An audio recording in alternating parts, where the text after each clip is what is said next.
Today's guest is Diane Tarantini, author, educator, and survivor advocate whose work is shining a light on one of the most underreported forms of child sexual abuse. Diane is a survivor of sibling sexual trauma and abuse, and she's channeled that experience into two powerful books: The Brave Knight, a children's book that teaches kids about grooming and how to speak up, and Everyone Was Silent, her memoir about her own journey.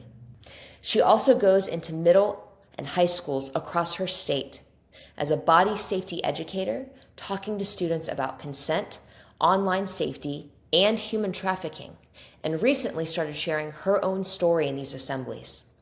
In this episode, we're talking about why sibling sexual abuse is called America's silent epidemic, what it takes to break that silence, and what every parent, educator, and survivor needs to know. Diane, I have chills. It was very hard for me to even get through that introduction. Thank you. Thank you so much for being here. Thank you for the opportunity because yes, it's starting to get some traction, but it can be a really difficult concept for people to think about. I've done a Absolutely. lot of the work, so I'm not Yeah. as nervous as you are or uncomfortable. Yeah. Well, yeah, I'm a childhood sexual abuse survivor as well, although not via a sibling. So this is very, very real to me, but also foreign. Yes. So let's just get right into it. So, Diane, take us back to the beginning. Um, when did you first decide to turn your experience into something public, and what gave you the courage to do that? So interest. I think I had the vision way earlier than most survivors. As decades back. I remember I often say this when I am speaking to groups. Ever since the fourth grade, I knew I'd do two things: get professional counseling and write a book. Oh my Both for gosh. the same reason, Right.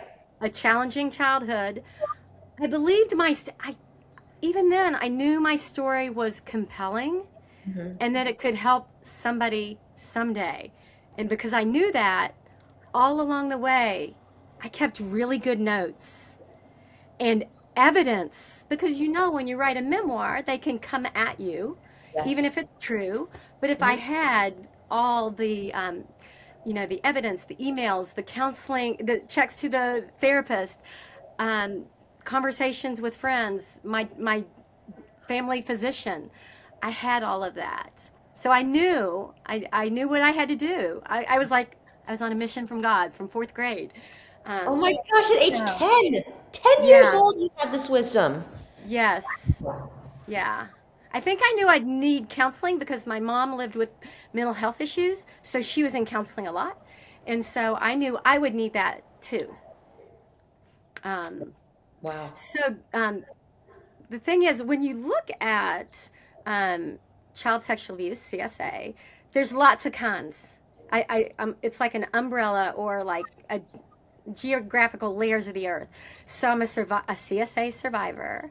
My abuse was intrafamilial, which it means it was initiated by a family member, IFCSA, and some people call it incest. But I literally had a New York agent say, just stop me during a pitch and say, you're not allowed to say that word ever, ever again with a publishing professional because no one wants to hear about this. It's gross. You'll creep people out. Stop. Wow. So that's what people, that's part of the reason why it's a silent epidemic. In addition, we know this concept, child on child sexual abuse, COXA. Um, my abuser was 5 years older than me. So I was a minor, he was still a minor. And then I fall into this very unique niche that affects 1 in 25 kids of sibling sexual trauma and abuse.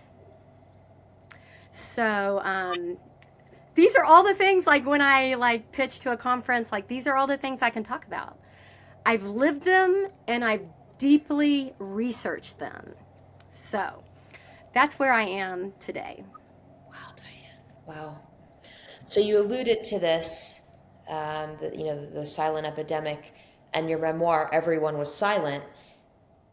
What does that title mean to you personally, outside of what we can gather? And what was the silence and whose was it?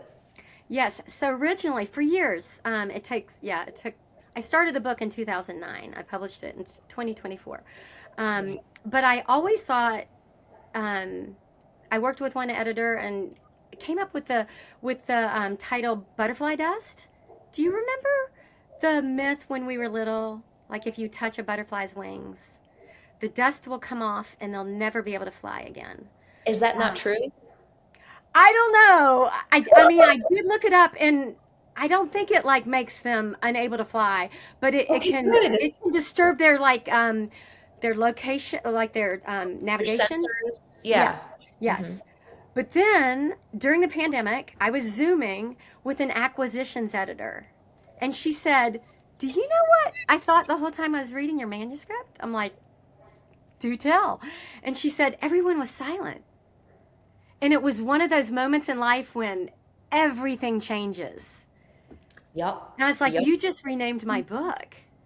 I had one of those moments as well. I was working on a book that I was going to title From Playgrounds to Pixels because I was like, clearly everybody's going to understand this. And was working with my publisher, and she was like, you know what? Not to throw an entire wrench in this, but like, I think a stronger title would be Parental Control. And I was like, ooh, wow, okay, that's where we're going. So Yes. that's yeah, I've had that moment too. And so we know what the silence was, right? So Yes. this So was who was silent? You asked that. yeah, who's the So silent? um, I was silent. So I was not, but wait, there's more. It gets Yeah. worse. Oh, I experienced, so sibling abuse can be psychological, mhm. physical, and sexual. And sometimes one leads to the other if the parents don't take note. So my brother, who's 2 years older than me, also experienced all the same things. So I was silent. He was silent.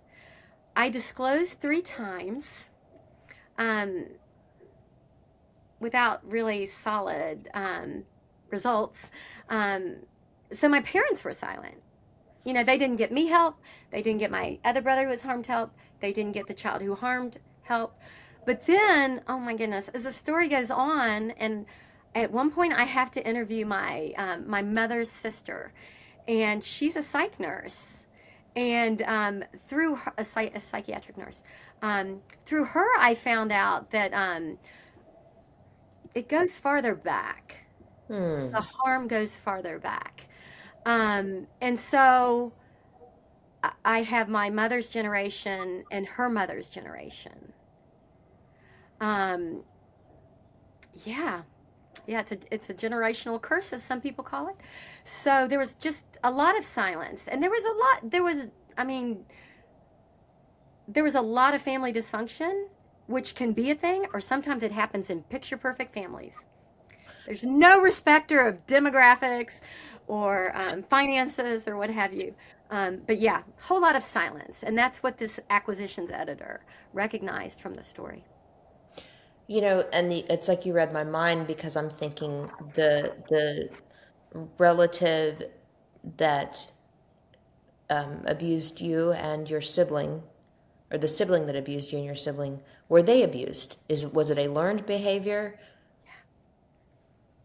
People want to Everybody know. asked that. Yeah, yeah. I literally I asked my mother and she said we were very close. He never told me anything like that.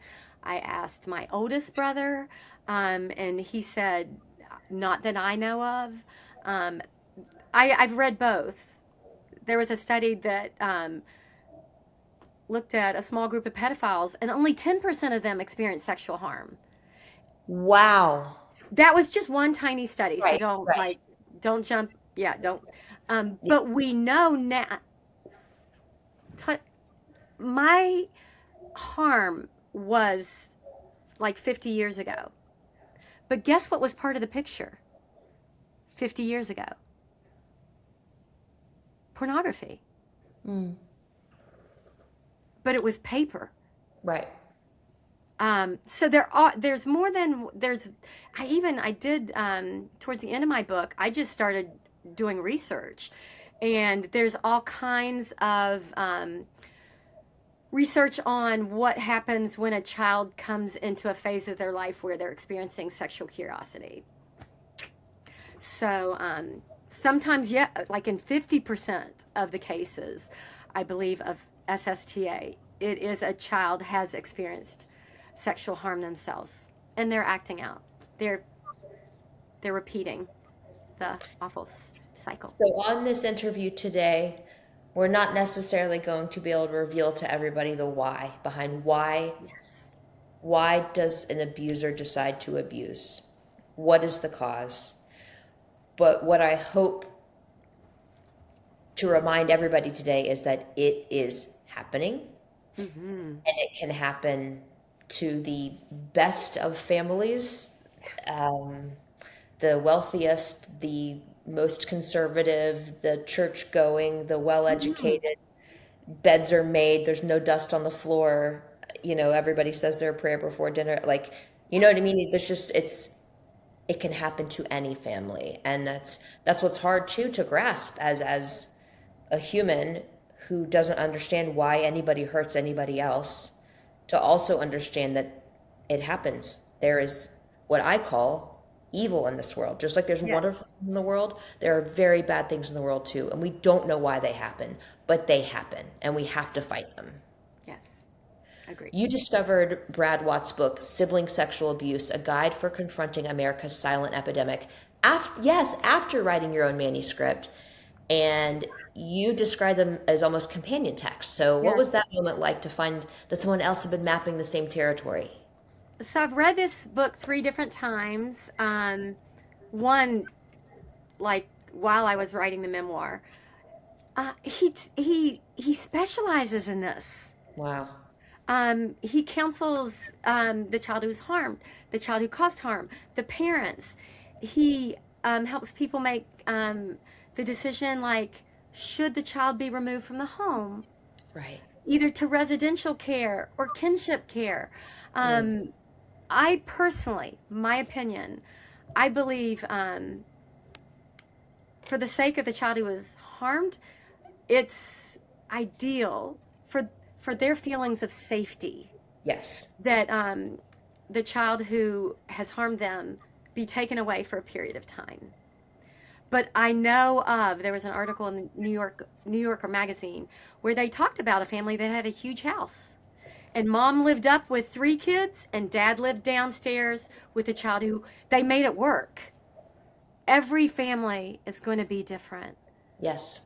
Everybody Yes. has a different path to walk. But I would just beg people never to try to do this alone. No. But the No. problem is that aside from Brad Watts, And you. like, even the therapists don't really have a lot of knowledge of this yet. I think that will change.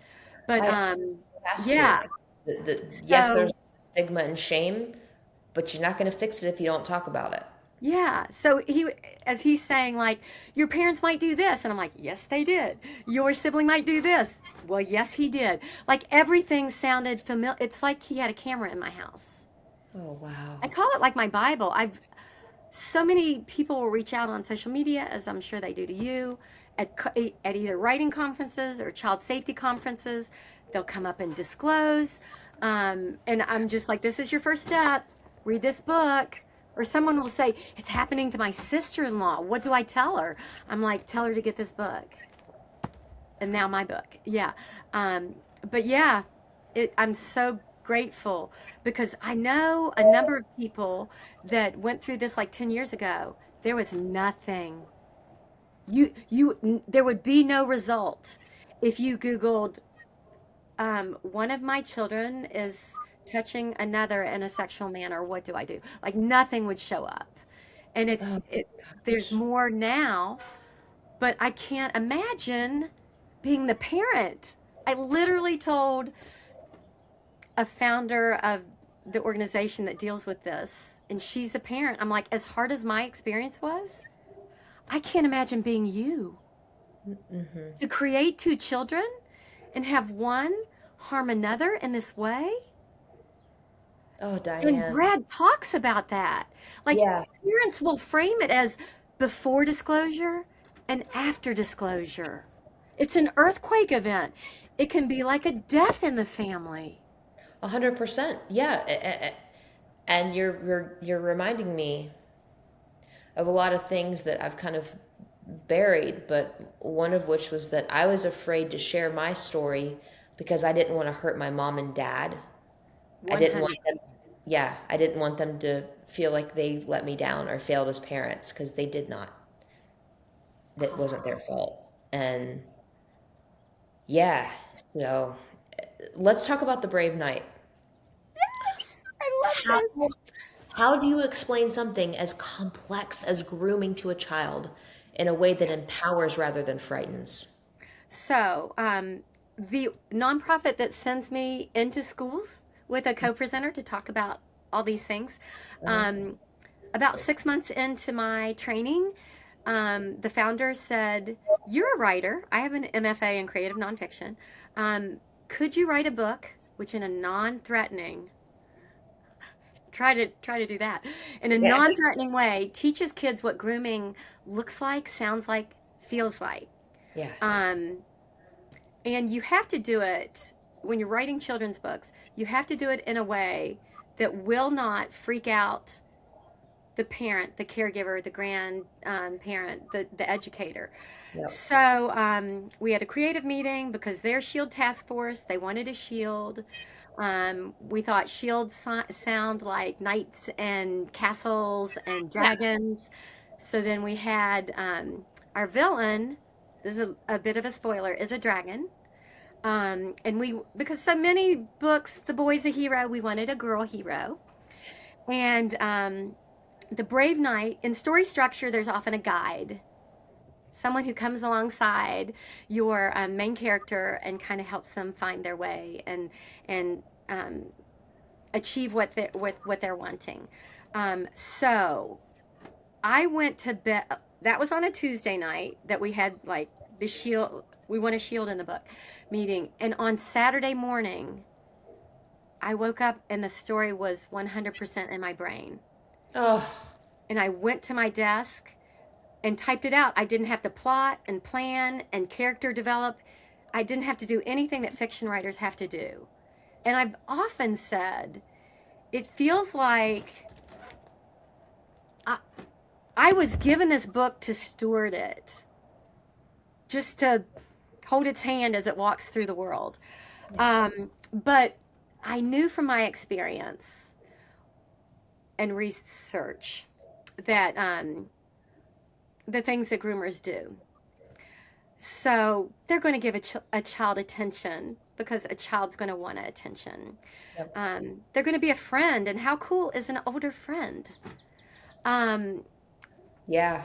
they will isolate a child from their family, from their friends. They will encourage a child to break family rules. They will get a child to keep secrets. They may give a child gifts. They might ask them to take physical risks. And they may touch in a way that takes that guard down from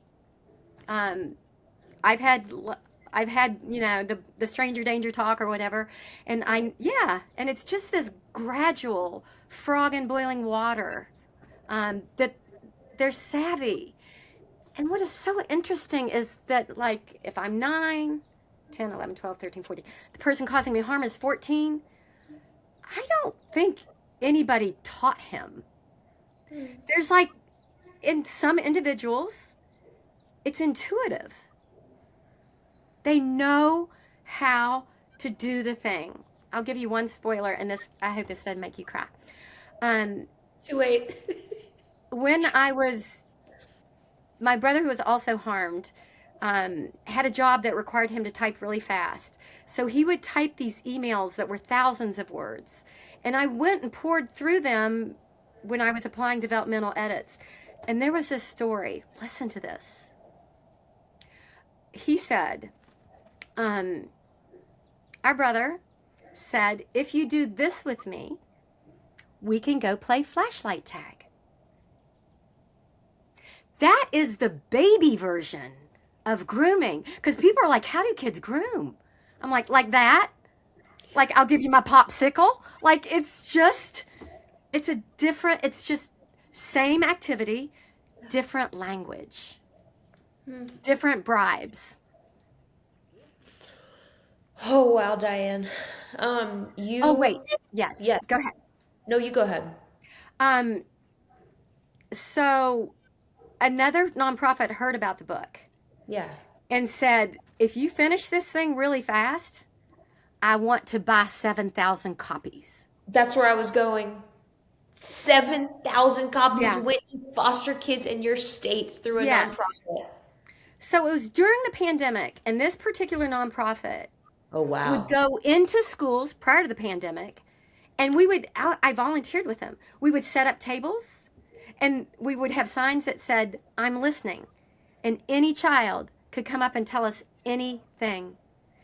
And I think every time we did it, a child would either come up and say they were experiencing suicidal ideation, or their friend was. Like one time we had a pack of 5 boys come up and say, we're worried about our friend.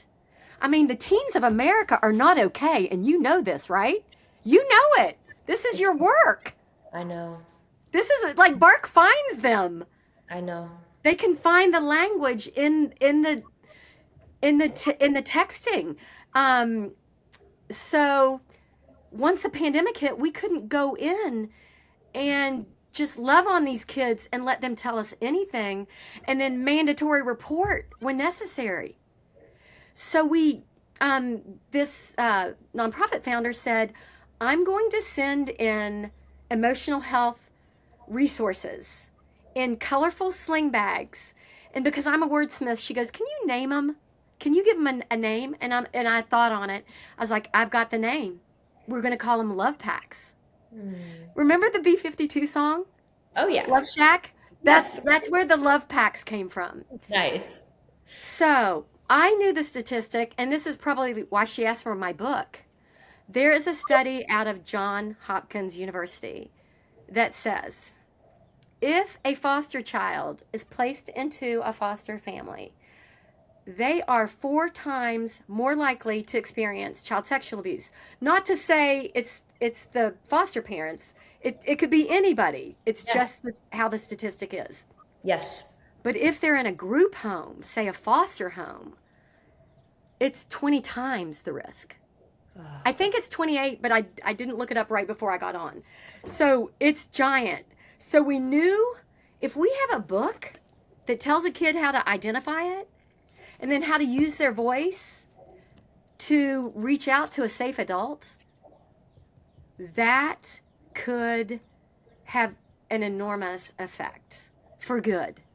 Yeah. And, and for kids who aren't foster kids. So like I often say, aside from like birthing and raising 3 excellent humans, like this is like one of the best things I've ever done in my life. Like that's my legacy.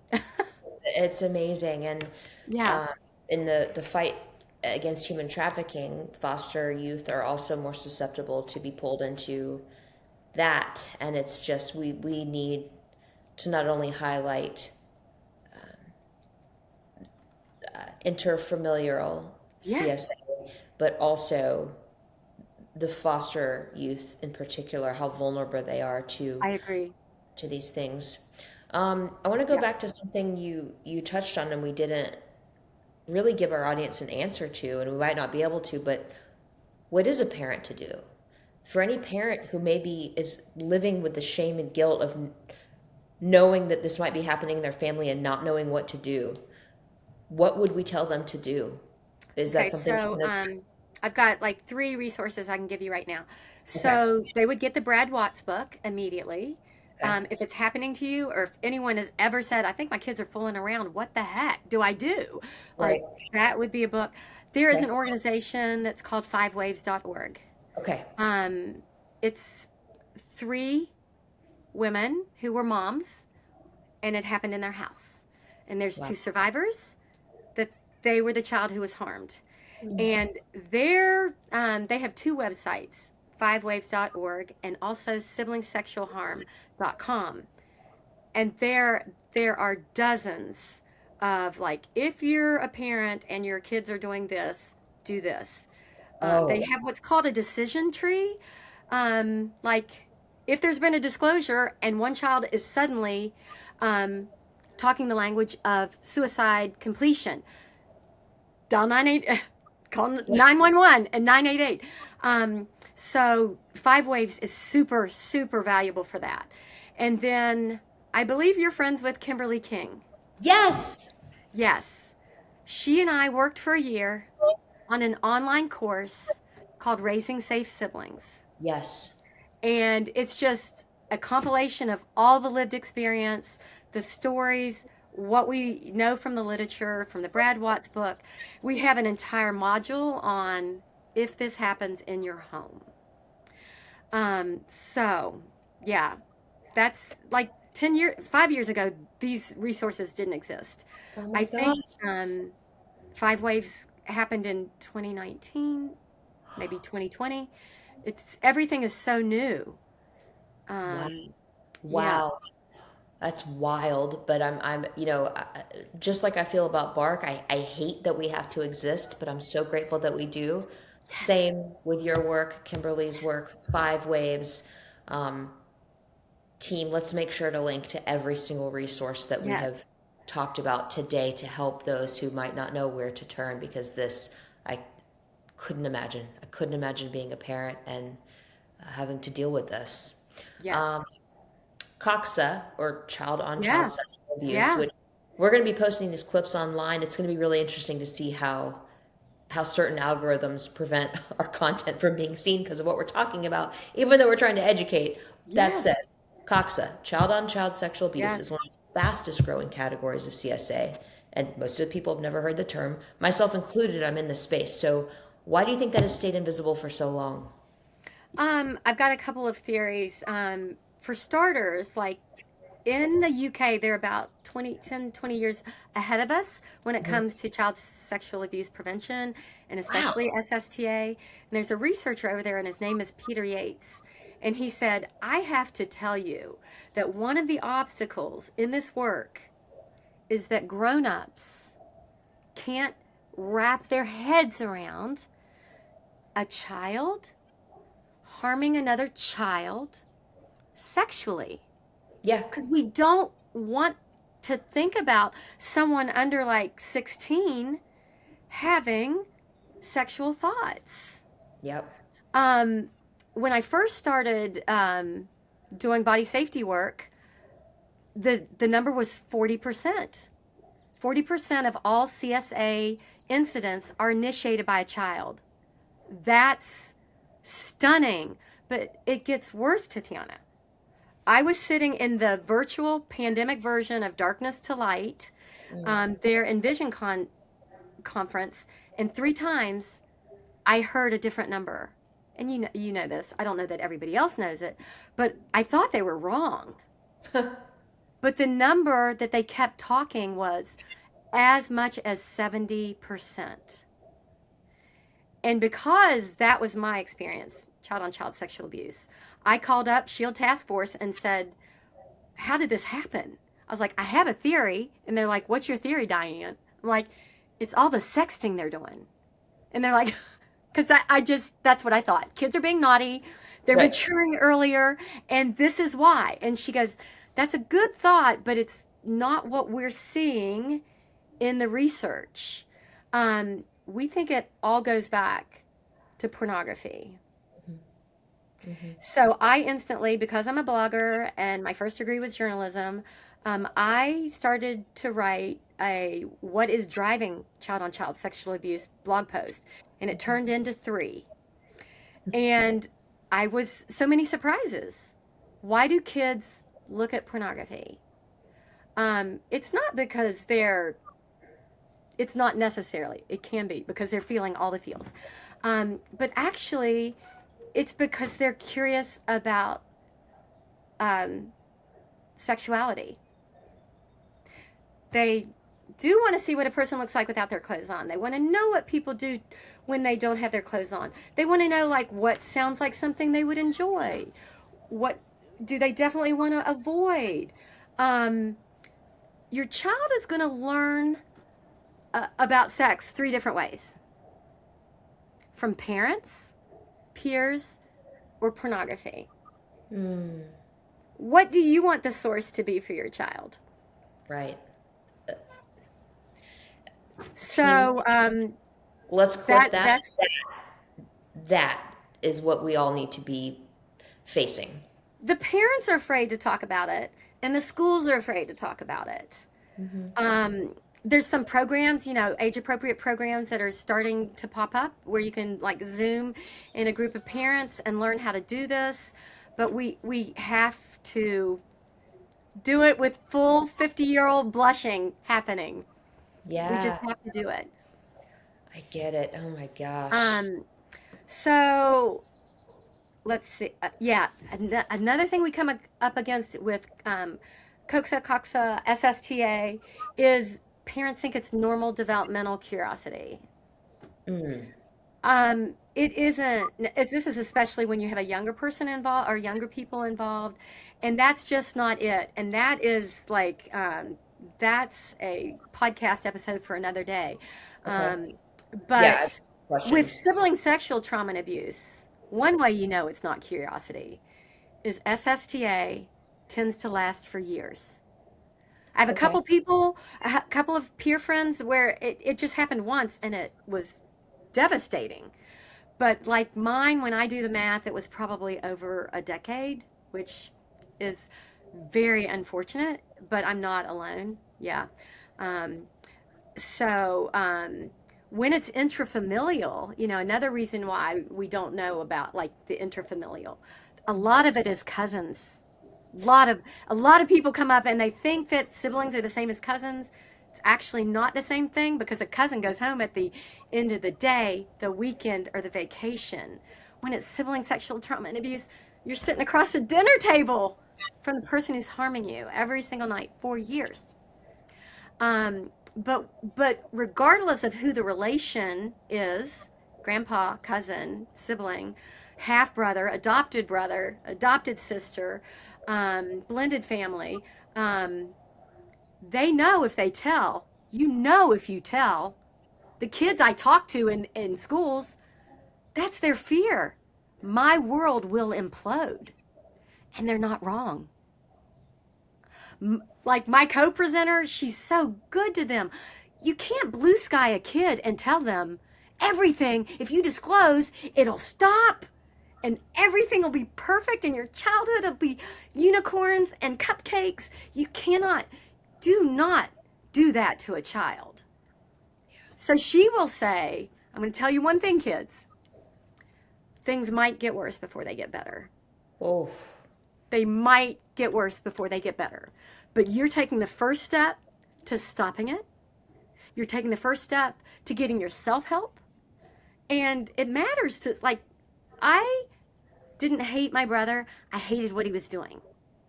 I wow. just wanted him to stop. I thought we all needed help. I was like the grown up in the room, and I'm like a kid. Nobody got help.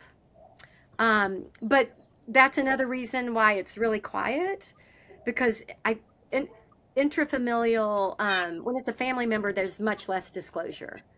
Yeah. And then a lot of the COXA harm happens in dating.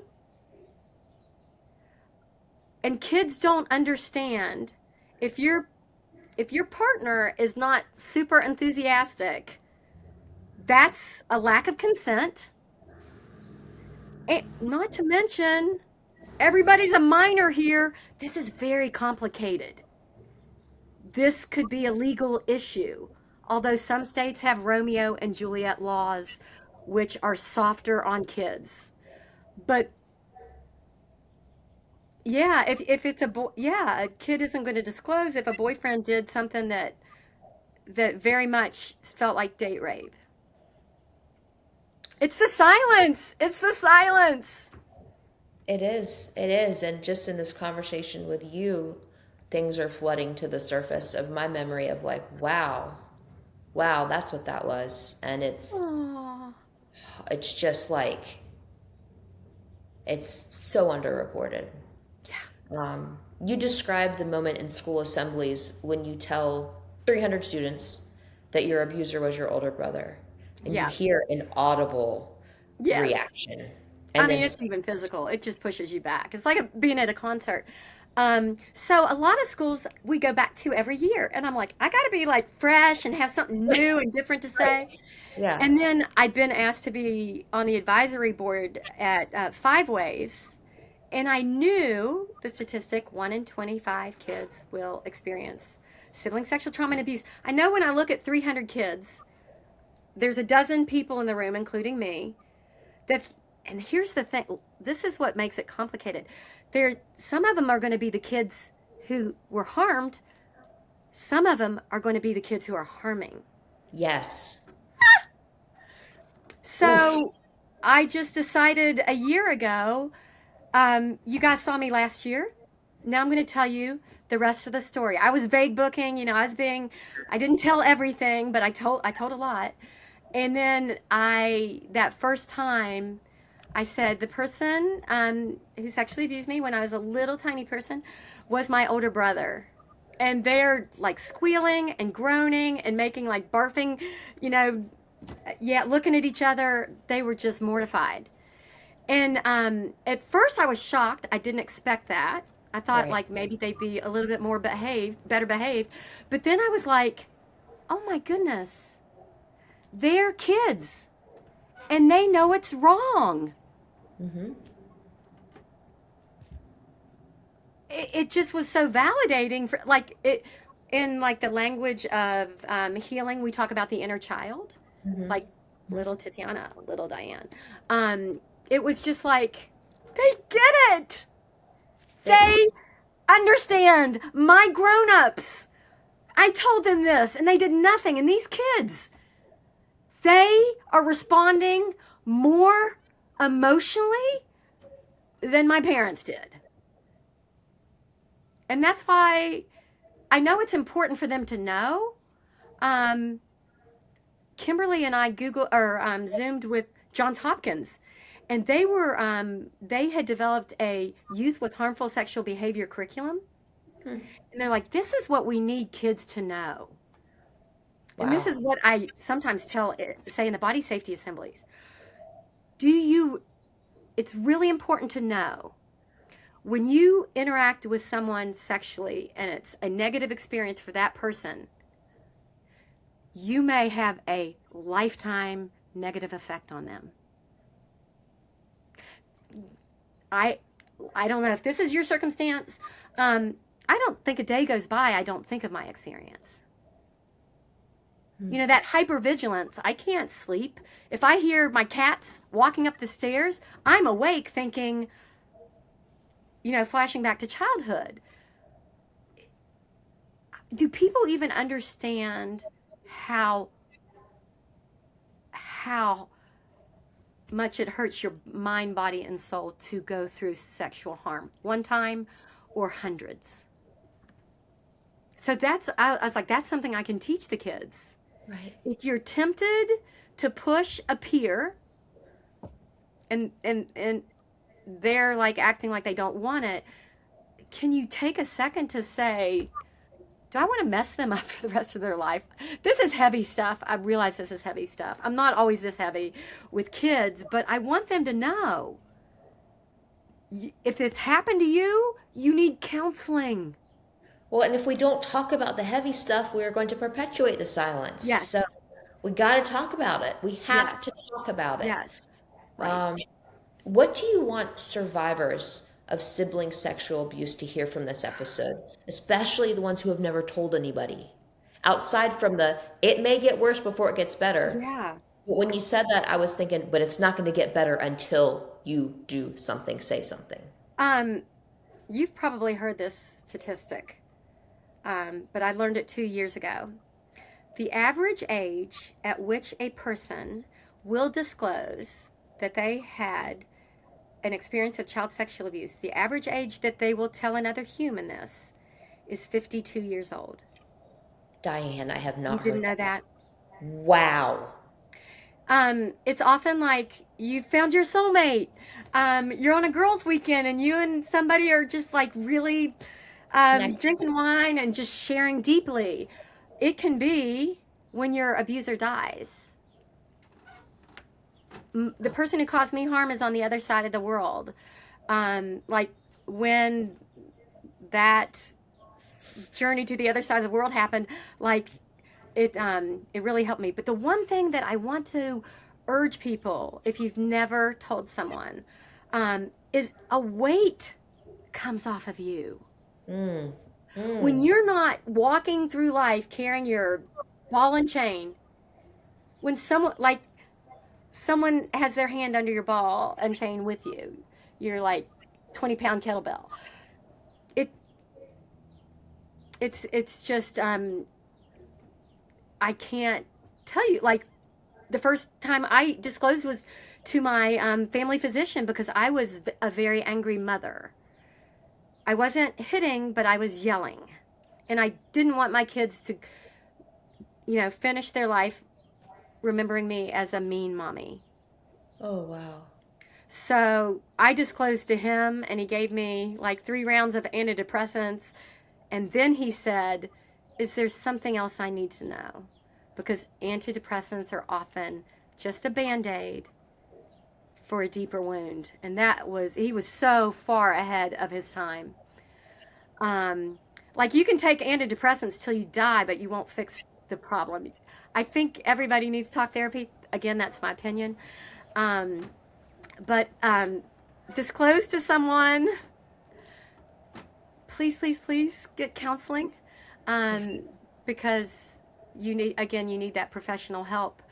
And I often tell people that they made a video of me to play in body safety assemblies, and Good. I say it was a family member, it was an older child, he was mean, he was a bully, um, and wasn't a stranger, was somebody I knew. Um, they rap with me telling what my therapist told me. I believe you. Thank you for having the courage to tell me. It was wrong. It was not your fault. And whatever you did to survive, I support you. Because I froze, the fight, flight, freeze. I froze. And for years, I did kind of blame little Diane for that. But then I learned in the last 2 years, it's the most common response from a child who experiences a hard thing. Wow. So I would tell, yeah, survivor, all those things like, I believe you. It wasn't your fault. It was wrong. Um, whatever you did, whatever you did, I support you fully. Yeah. Wow. Wow.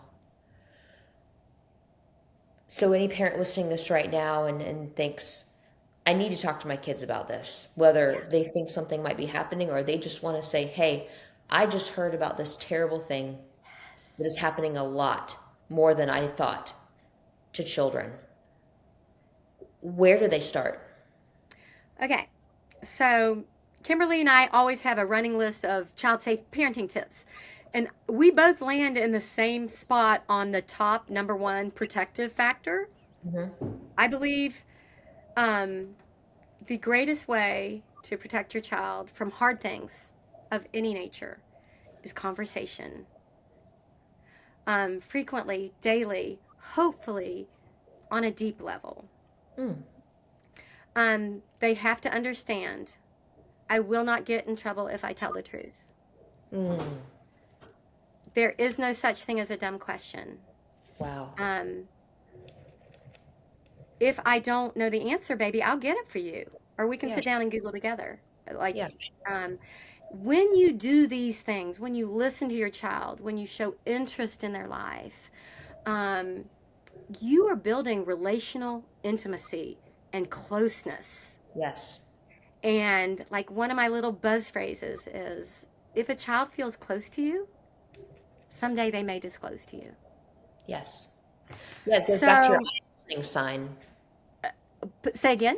It goes back to your I'm listening sign that you would Yes, love it. yes. Yeah.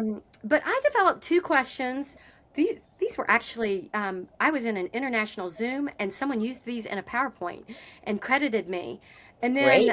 yeah, they reviewed it in the wrap up. So, once a month, don't do it once a week because you don't want to be the freakazoid Let's talk about Papa sexual abuse parent today. Yeah. that has your child in a bubble. Don't do that. Right. Once a month, you can alternate these two questions. So the first question is there anything you need a grown-up's help with? You have no idea what you're going to hear. Yeah. I want to learn how to bake scones. Can I get my learner's permit? There is a teacher at our school doing not cool things with girls. Like, there's no telling Right. what you'll hear. But guess what? You now know what's worrying your kid, and you get this glimpse into their life. And guess what? This is building relational intimacy. Yeah. And then, yeah, you can just ask that on a regular basis. Any safe adult can ask any kid they care about, is there anything you need a grown-up's help with? Yeah. And then the second question is, and this is a little deeper into the cave, is there anything or anybody in your life that's making you nervous or anxious or scared? Wow.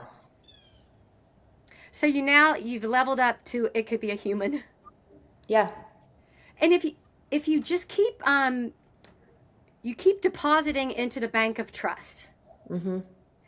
And every time you have these conversations on the way to soccer, on the way to like show choir or whatever, you're teaching your child, like, I care about you, I'm interested in you. If you have problems, I can help. Right. You can trust me. And yeah, again, if you tell me that you tried vaping, we can have a conversation about that. Like, Right. your best friend wants you to shoplift. Oh, we probably should maybe talk to their parents. But I just conversation all day, every day, about sex, to answer every single question about sex. Please. Yes.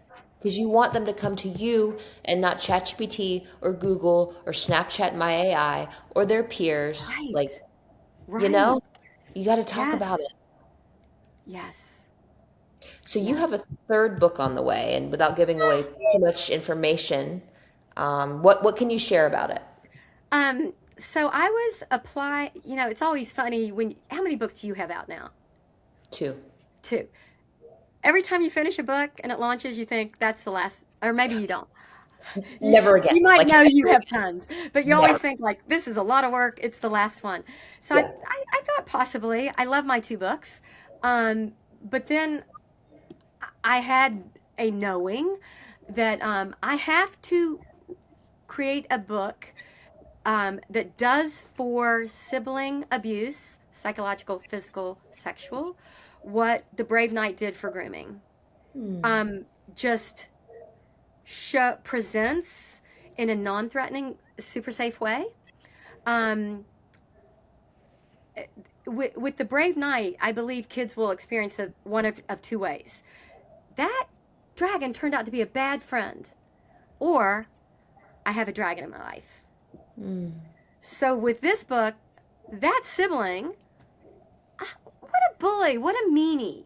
Or they will say, yeah, like, and it's like my brother crushing my favorite toy, my brother stealing my lunch, my brother telling me like I'm dumb and stupid and our parents love him best. It's, we used to do this thing.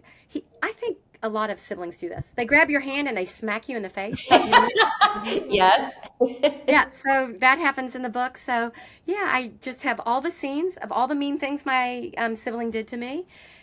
And then a very important point, often parents mistake sibling abuse for sibling rivalry.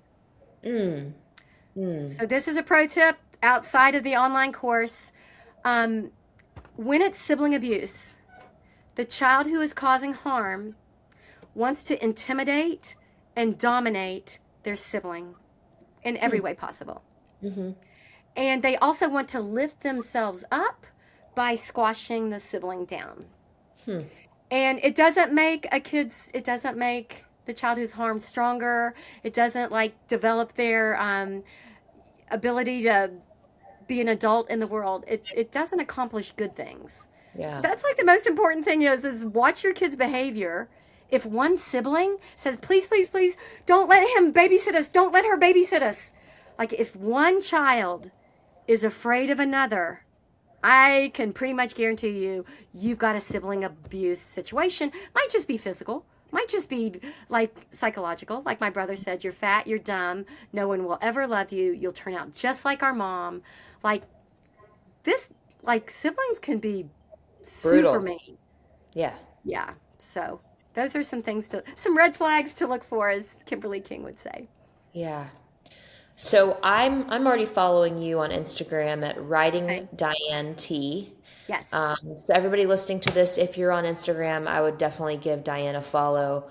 And then her website is dianetarantini.com. So many resources there. Please buy Blog her. posts on child safety. Yeah. Yes, yes, please buy her books. Bring her to come speak because we need to change this from a silent epidemic to a talked about one and hopefully reduce the rates at which this is happening. Diane, is Yes. there anything else that you would like to leave us with? No, I'm just grateful for the opportunity, and I'll point it back to Bark. Like the one thing that you said is just those layers of protection. Yeah, So conversation's going to be a layer of protection. Um, all the care with digital devices is going to be a layer of protection. yeah, Supervision, darkness to light is always going to tell you unsupervised kids um, are going to probably do something bad at some point.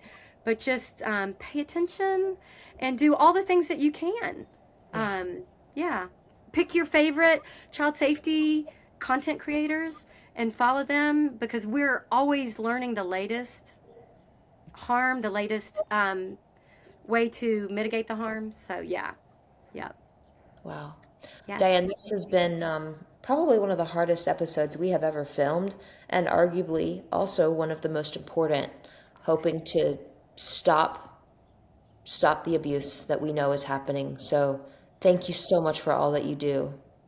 You're welcome. Thank you for what you guys do. I love you. Oh, right back at you.